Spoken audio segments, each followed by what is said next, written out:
புரட்டாசி சனிக்கிழமை சாமி கும்பிடலாம் வாங்க. இன்றைக்கி சாமிக்கு படைக்கிறதுக்காக என்னென்ன செஞ்சுருக்கேன்னு பார்க்கலாமா.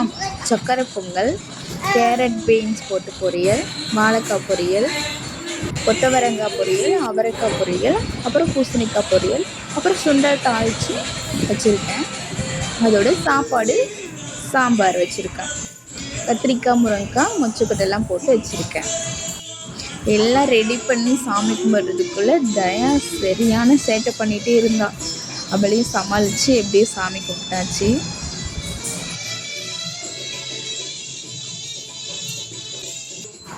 அம்முக்கு ஆஃபீஸ் இருந்ததுனால இன்றைக்கி காலையில் சீக்கிரமாக எழுந்து எல்லா வேலையும் முடிச்சாச்சு. அதுக்கப்புறம் அப்படியே டெரஸ் போயிட்டு காக்காய்க்கு சாப்பாடு வச்சுட்டு காக்காவை கூப்பிட சொன்ன அம்மா கூச்சப்பட்டுட்டு சிரிச்சிட்டு இருந்தாங்க. காக்காவுக்கு சாப்பாடு வச்சுட்டு புரட்டாசி விரதத்தை முடிச்சாச்சு. தேங்க்யூ ஃபார் வாட்சிங்.